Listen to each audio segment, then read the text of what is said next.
the 15th of July, and I hear a little bit of an echo, so I guess our board up. Daniel is going to fix that. We have, I got your news item listing today. Could you give us that update, please? Hello, Harley. I can't hear Harley, I guess, Daniel, so I assume that we don't have Harley yet. On the line, hello. Harley, we're now connected. Okay, good. Yeah. Board off. Daniel is learning the ropes of my show. So, Harley, I got your email with the list of major updated news. Let's run through that, please. Well, let's start with what's happening at the moment in Greece. You have a debate going on in the parliament on whether or not to commit suicide, which is the agreement that was imposed by the International Monetary Fund, the European Union, and the European Central Bank on the nation of Greece. Now, there are a couple of things I'll just start with to show the irony of this situation. Here you have what they're saying is they don't trust the current Greek government because they're so far behind in payments, and they're unable to live up to the bailout agreement. So then what did they do? They came up with a new bailout agreement of $90 billion. So obviously this has nothing to do with whether they can trust the Greek government or not. It has to do with the desperation of the banks to get bailouts because they're holding financial paper that's worthless. Now, the second thing I'll just bring up, because this is something that Americans haven't figured out yet, because the American people are living in a dream fantasy that none of this that's going on in the world matters to them. The potential for nuclear war, they shrug it off. The possibility of global financial meltdown, they say whatever. Well, there's a plan that's being discussed now in Greece because of the bankruptcy of the banks.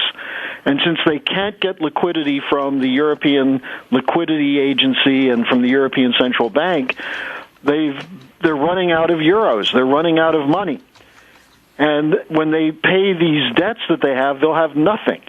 So they're already now talking about bail-ins.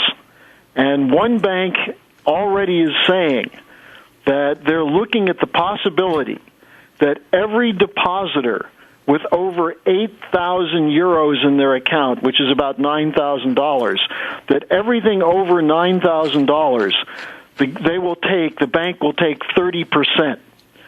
So if you have $20,000 equivalent in that bank, then they're going to take 30% of 11,000 of that. Now, this is much more draconian than Cyprus, where in Cyprus they at least started stealing money once it was over 100,000 in deposit. Right. But now they're talking about 30% of money over $9,000. Now that's just one bank, but the whole banking system in Greece is cash poor. The deposits, that means that people's deposits aren't there. They are depending on a $7 billion bridge loan to keep being able to dole out 60 euros a day. Now, what this means is that since the European Union is squeezing Greece and they're not making the liquidity available, which they're supposed to under the EU Charter, and the bailout is not there, that means within a couple of days they're going to have to stop giving $60 a day at ATMs to people. Then there'll be no money. Now, this is not Somalia or some poor, broken-down country. This is a modern European nation of 10 million people. Now, to get a bridge loan, and just to show you how desperate the situation is, the proposal is that it will come from the European Financial Stability Mechanism. They have all these agencies that are part of their banking system. So the EFSM is supposed to provide a 7 billion euro loan to allow them to reopen the banks. The problem is that all 27 members of the Eurozone have to support this in order for the loans to be made. And the United Kingdom, which is one of the 27 broad members, it's not one of the core members because they don't use the euro in Britain. But they've already said they're going to vote against it, which means they can't give this $7 billion loan. So they're going to have to figure out somewhere else for it to come from. Now, I'll tell you this. The Germans aren't going to give it. The French aren't going to give it. The Finns aren't going to give it. So where's the money going to come from? So if the Greeks continue under Cyprus with this idea that they have to do whatever is demanded of them to stay in the euro, then they're going to be cut off with money, and there are going to be people starving. And I did a radio program yesterday where I said it's likely there'll be some rioting starting today, and I just saw on the Guardian website that there's now tear gas flying in the street. It's a relatively small protest tonight, at least small numbers of people who are fighting with police. But this is just the start. And so we're seeing what could be ultimately a NATO coup in Greece. It could be a total chaotic civil war. Well, NATO would have to move in there pretty quickly if it becomes a total chaos and people can't buy food. So you'll see a NATO invasion of Greece is what you're saying.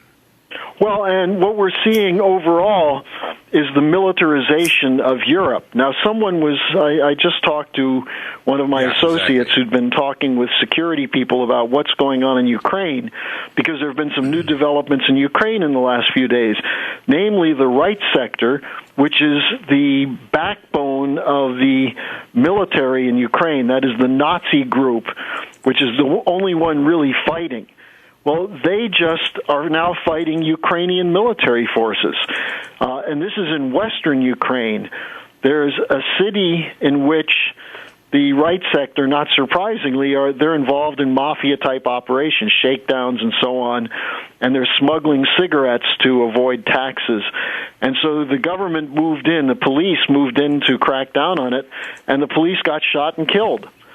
And so the president, Poroshenko, called in the military to put down this rebellion. And the right sector, Yadosh, who's an advisor to Poroshenko, ordered the right sector forces to shoot to kill the Ukrainian military if they move in against them. Right. So here you have, why would anyone be surprised that Nazis are acting unlawfully? Well, not only that, the fact is they have a strange coalition there that didn't make sense in the first place. Well, and that we're training the people who are shooting at the government now. Yeah, but remember now, America is a golem for the global bankers. It's chaos is our greatest export. So when we're supporting ISIS on one side and on the other side we're pretending to fight them, along with the Peshmerga forces from Kurdistan, the fact is that we're liars, and we have a liar-in-chief in the White House who's, for example, this deal that they made with Iran is an open-door gate to guarantee future. Not only, the problem is not just Iran. This will cause the nuclear proliferation of all the Middle Eastern countries that have adequate money to purchase nukes and advanced missile systems, etc. Well, let me just tell you, my view on that is that I trust the Iranians more than I trust Obama. I don't trust either. How's that? I don't think we have two nice people at a table. We have two maniacs at a table. Well, but the thing to realize with Iran is that right now they're the only ones fighting ISIS. And there's a reason for it, which is that simply, they want security. ISIS basically is the old forces of Saddam Hussein, that are out of control. And we're supporting them behind the scenes, dropping equipment and material. We even have Israel is working behind the scenes to actually support them. We have a former U.S. Army general who was actually a Fox News contributor, extracted from the ISIS hands with killing a bunch of ISIS people, but he was in there advising them. So, this came out through Veterans Today, and I believe their article is correct. What we have is a situation where our primary export now isn't even the American dollar because they're trying to kill it with this Iranian deal, which will kill the petrodollar. Their primary export is chaos. We are the chaos masters now of Earth, America.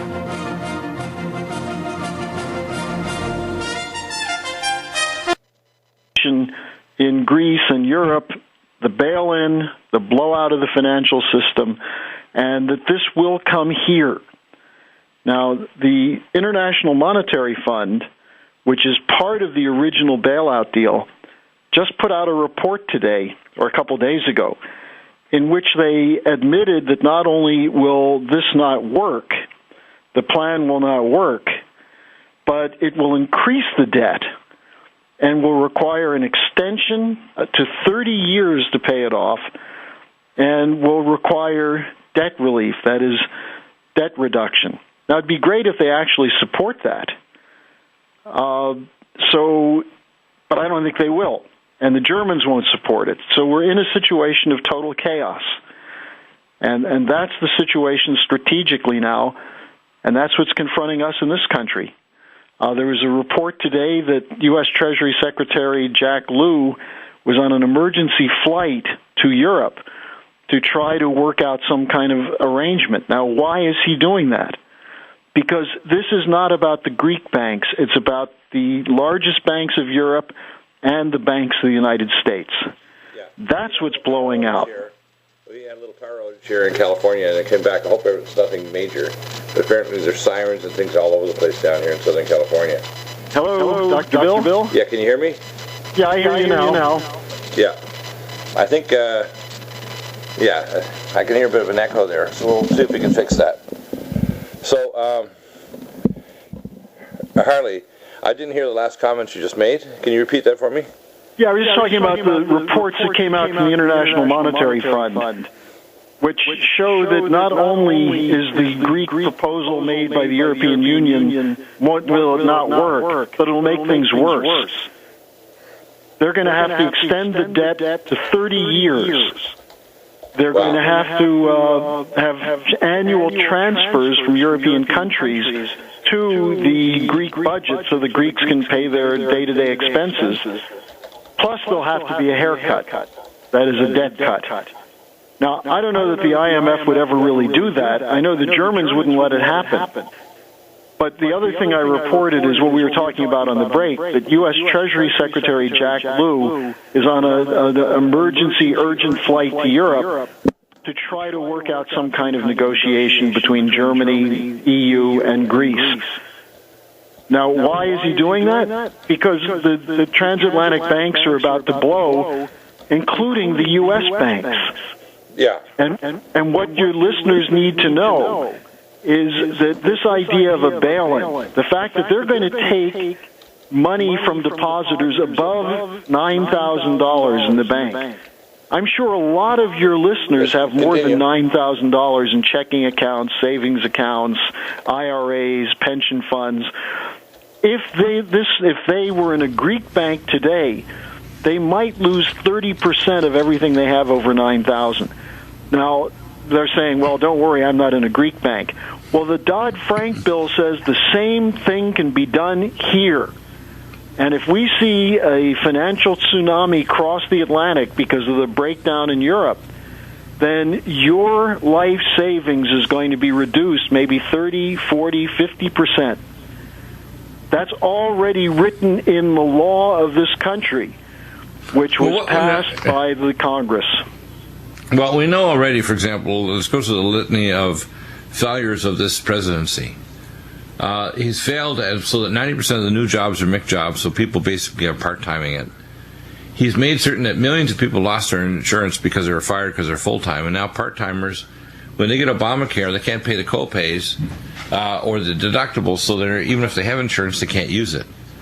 And now we have the middle class is going to be clobbered because if there's a bank tsunami, which is pretty well guaranteed. If it doesn't happen now, it's going to happen soon, where there's going to be devaluation, which is why we're recommending other things like tomorrow we'll have Pete Fettig, who's involved here with Midas Resources. I tell people a third of your resources should be stored as gold and silver, and one of the best forms is what's called carrot bars, which we have posted up. I tell people we don't understand how bad it is. You need to have food, water, self-protection. You need to have alternative means because there could be a collapse. For example, in Greece, I think a lot of people are probably going to, in a sense, if they can, return to the farm where they can actually at least grow some food and survive. Because when they stop deposits and you can't even get the money... Bill, that doesn't work in California anymore because there's no water. Exactly. So when you've got 39.8 million people, and the governor a few months ago says it can support 500,000 people with the growth if it continues next year, and of course, I talked to 2 senior engineers here in Vista Irrigation District, and when I asked them about primary water, I said, pretend I'm your professor and you're doing a oral exam for your PhD or master's degree. And I said, and by the time I finished talking to them for about 20 minutes, it says, you're not going to get a passing grade. The problem is, you see, that the state is totally incompetent in dealing with every issue. Forced vaccination, water shortages, illegal immigration, sanctuary cities. It goes down the list. And Obama, what he's done now is he's guaranteed with the current chambers loaded that the problems in Greece, when they come here, will be far more violent. You can imagine a city like Los Angeles or Oakland, California, when people can't get access to their ATMs, the grocery stores can't sell, so they're throwing out food. The power corporations can't deliver fuel, so that the backup generators, even for grocery stores and hospitals, start to run out of fuel. It's going to get nuts. Well, this is what you're saying is true, but I want to go to the highest level on this to give people a sense that a certain amount of panic is called for. But right. You've got to be calm in the face of the panic, because here's the point. The main protection we have is to use the government to act on the side of the people. Right. And the first thing we could do would be to pass Glass-Steagall. Now, since the last time I was on the program, because it was on Tuesday last week, on Wednesday, a new Glass-Steagall bill was introduced in the Senate with 4 sponsors, including Elizabeth Warren, John McCain, Angus King from Maine, and Maria Cantwell. Immediately was endorsed by about a half dozen Democrats. Now, it was endorsed by Bernie Sanders and by Martin O'Malley and I think by Jim Webb. Now, a very important thing happened yesterday, 2 days ago. Hillary Clinton gave a speech in New York City. It was her economics address. She said nothing about Glass-Steagall. And one of LaRouche's young organizers stood up at the end and yelled out, "Will you restore Glass-Steagall?" And he yelled it out 3 or 4 times. She pretended she didn't hear. But the media swarmed around our guy, asked him to tell the story, and then they called Clinton's campaign and said, where does she stand on this? And Alan Blinder, who's one of her top economic advisors, said Hillary will not restore Glass-Steagall.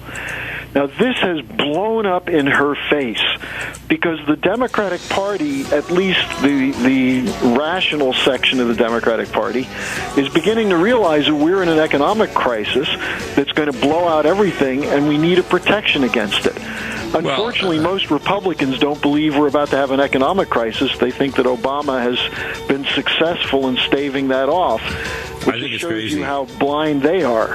Exactly. But we've got to get some Republicans now to join with the Democrats to pass this bill. That's the only way. We're going on break. We'll be right back. Charlie, I think the most significant statement you made is the militarization of Europe.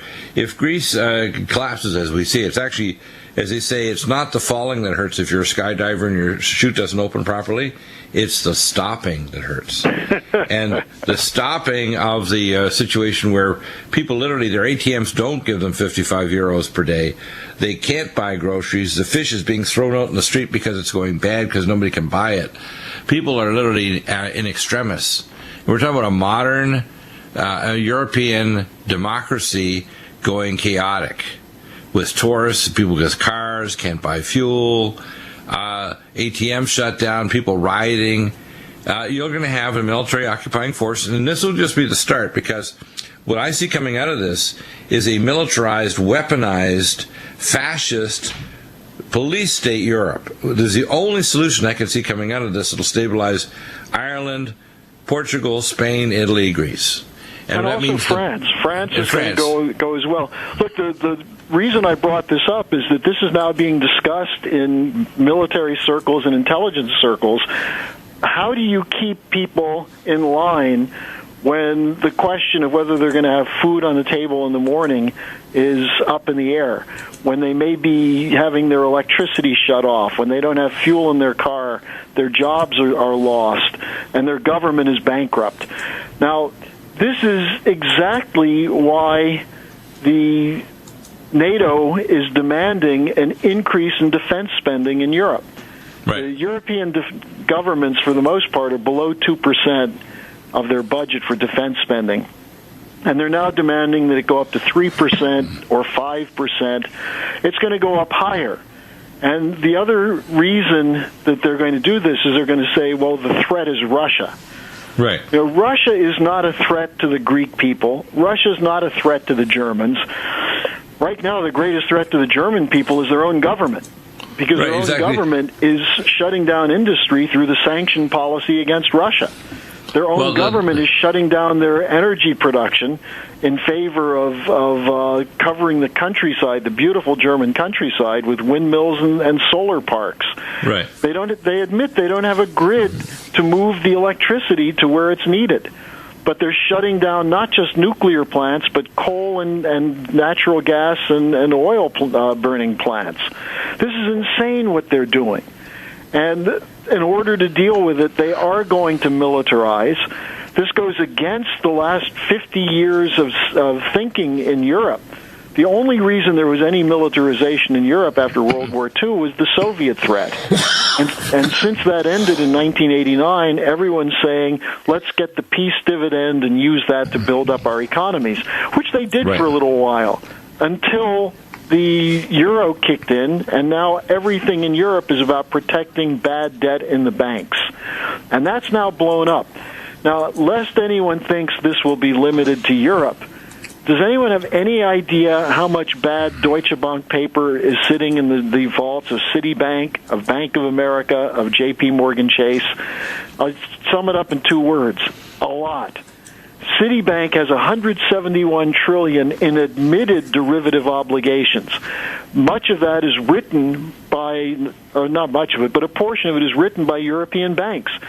Likewise, Citibank, Bank of America, Wells Fargo, J.P. Morgan Chase, Morgan Stanley, Goldman Sachs, they have a ton of paper that's written by the banks in Europe that are going to fail, including Santander Bank, BNP Paribas, and others. So you've got an intertwined financial system which has a bubble, which is a Ponzi scheme, and they can't figure out where to come up with $7 billion to keep Greece in the euro. So how are they going to cover $171 trillion in derivative debt? Well, the fact is that if you can't come up with the billions for a multi-trillion-dollar debt, well, actually it's probably approaching a quadrillion, you know that they are courting disaster. And they'll try to tell you, just like rearranging the deck chairs. That's why when you have these meetings like the Bank of International Settlements in Basel and these other meetings of the Bilderbergers, it's primarily a marketing strategy to tell the people that are the globalist billionaires, don't be nervous, be happy, like playing the song Bobby McFerrin, be happy. If you worry, then it doubles your trouble. And they're really trying to market to each other that they still have things under control when everybody with common sense that has any business smarts at all knows things are totally screwed up and they're going to get a lot more catastrophic. Well, and this is why the question that was posed to Hillary Clinton is so important. It's now clear to the union members and others who thought Hillary might support them. They have 2 strikes against her, and in this case, you don't need a 3rd strike. The first one was a refusal to fight against the Trans-Pacific Partnership. She basically said, well, initially she said it's the gold standard of trade agreements. Well, that's not much of a gold standard. But then what she said is that, well, if we fix certain things, it would be good for us. Well, the things that have to be fixed in it basically would be to throw out the guts of the agreement. So, and that's what many in the Congress wanted to do, to throw it out. But Obama and the traitorous Republican leadership joined hands to push this thing through. And Hillary was standing there trying to pretend she was on the sidelines. Really, she was supporting it. Now it comes up that Democrats are demanding re-regulation of banking, take away the get-out-of-jail-free cards for these banksters, and so on. And the question is posed to Hillary in a public audience where she's supposedly presenting her economic plans, which was some blather about redistributing corporate profits. Nothing on the banking crisis, nothing on Greece. And so when our young man, Daniel Burke, demanded of her that she answer, will you restore Glass-Steagall, she ran away.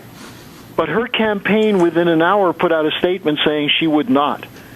And now there have been 1,500 news articles on this, and many of the articles identify it was LaRouche, who's a supporter of Glass-Steagall. His organization demanded she answer. She said no. And this is a policy that's supported by Elizabeth Warren, Sanders, Martin O'Malley, and many other Democrats. So I would say the good news for your listeners is this is probably Hillary shooting herself in the head, not in the foot. This is I wonder who's her advisor. I mean, has she developed a more? I heard that she had signs of early Parkinsonian dementia, because the story is floating around. She's got early Parkinson's disease. I find it kind of bizarre that she would make a statement like that when even other Democrats know this is going to kill, and anybody realizes, even for the middle class, if she doesn't support Glass-Steagall, the middle class and their support base is vaporized. Well, she's trying to get Elizabeth Warren to support her, and Elizabeth Warren is very well known as the one who just introduced the Glass-Steagall bill. So, right. As one person I talked to who was a Hillary supporter, he's never heard anything so stupid in his life. He said he just can't believe that she would be that stupid. Well, I think the problem is that she figures she's going to save money because she doesn't have to use Air Force One, she'll use Broom One. And she's going to continue the same policies as Obama because he figures Obama's successful. He's probably the greatest failure. Dr. Bill, that's the key. She is sticking with Obama on the Libya, Benghazi situation, on Obamacare, on the economy, and Obama's worst policies. The Obamacare, I mean, it's hard when he hasn't really done anything good, but with Obamacare and with the Benghazi regime change in Libya, he's created an unsafe world. And Hillary was part of that. And the only chance she had was if she stepped up and said, well, we did some things I didn't really support, but she's not going to do that. And probably because she did support all of these things. Not only that, unfortunately, there's a policy even across various parties that they will protect the previous presidency even if it's the opposite party. There's kind of like a silent pact. And I think she's already pre-planning that if she becomes president, she's going to cover Obama's political backside because she'll someday have the same ones covering her, whether it's a Republican. Nasty. And welcome back. And Harley, let's talk solutions, because we always talk solutions. And if they want to contact you, how do they contact you and the Roots Foundation to try to move forward? Because I think things are going to get very critical. I see in the next few years the militarization as the economic, if you want to call it, plaster starts to fall from the wall of Europe.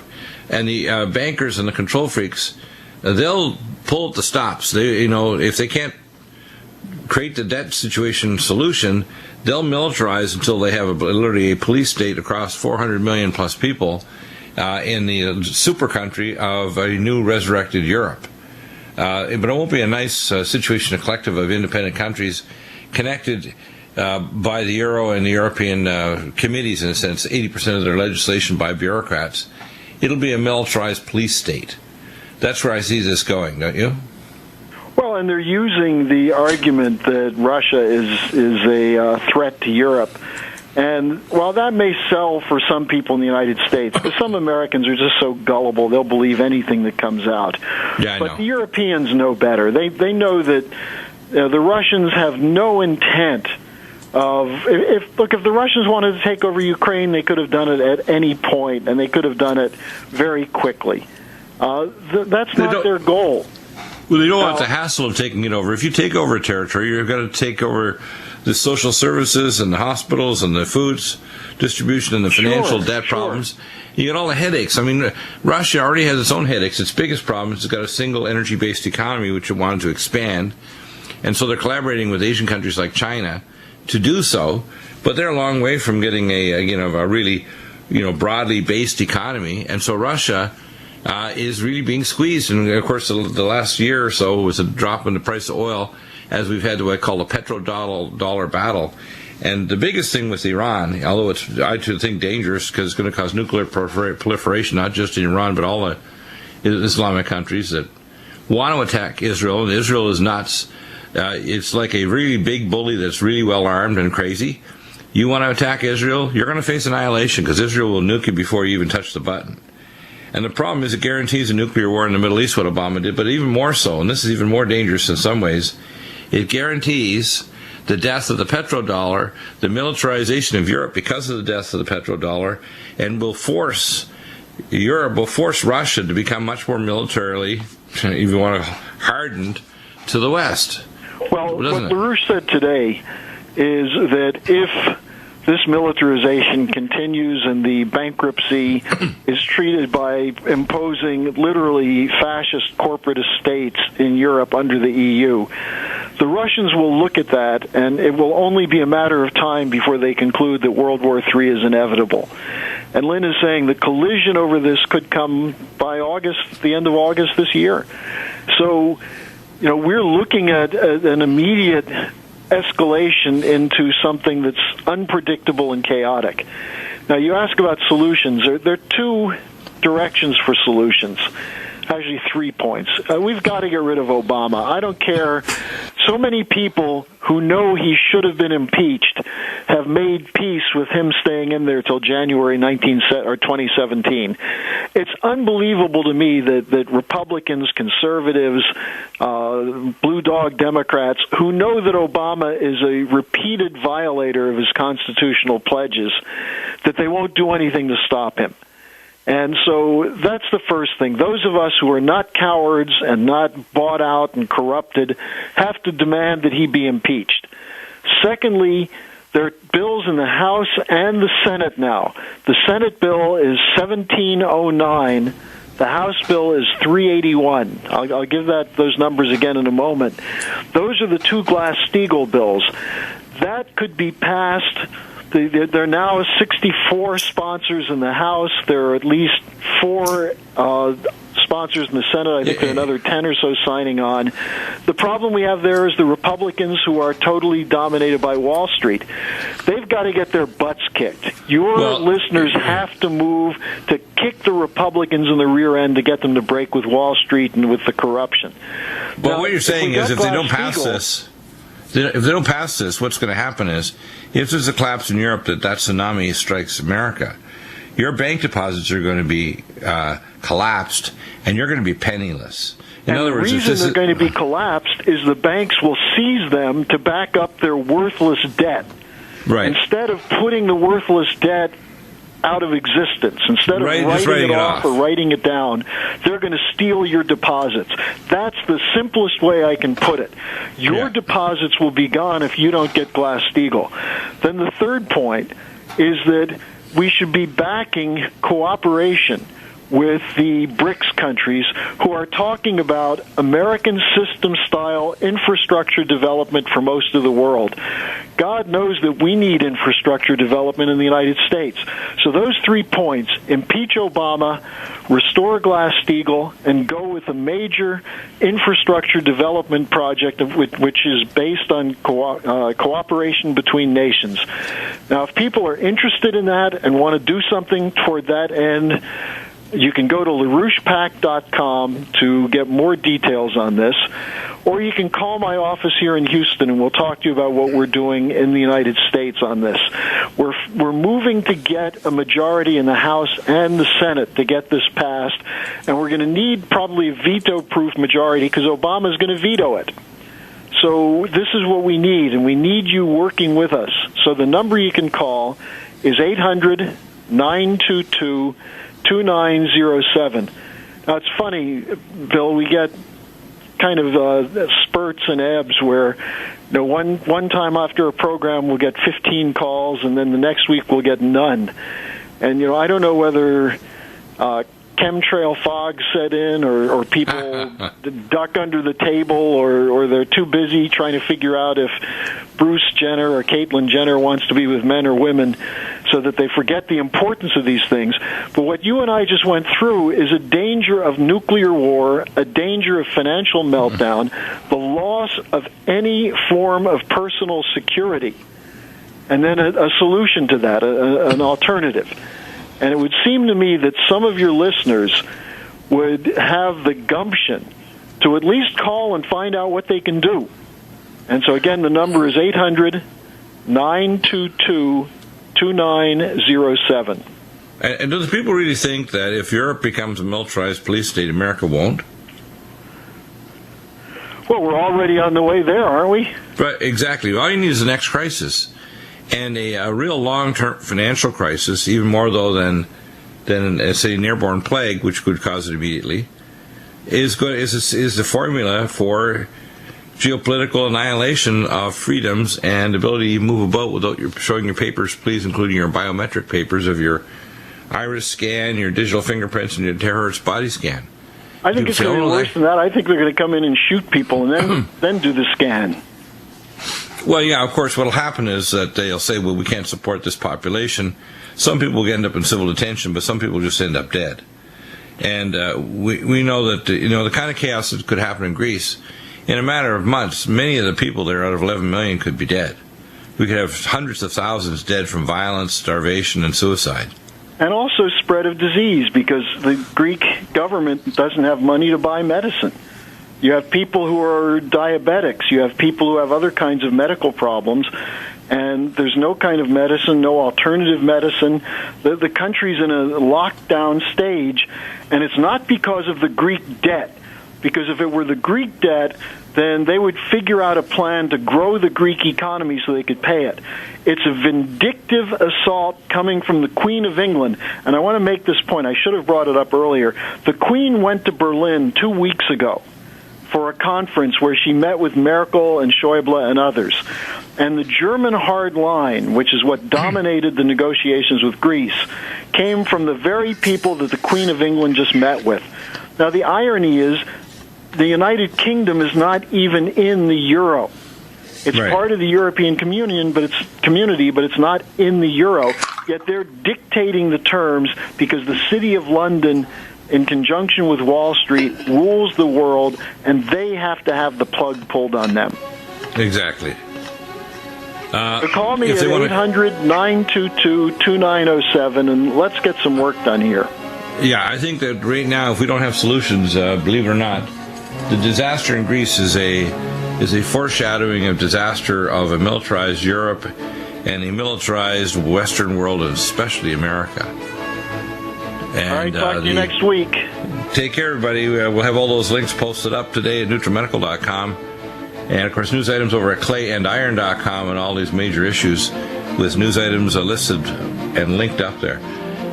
Back in a moment with hour number 2, and, of course, open lines and any wellness questions. Coming up in hour 2, hour 3, we'll have Professor James McCanney and amazing updates on his wing generator program, space, astrophysics, and much more. We'll be back in just a moment.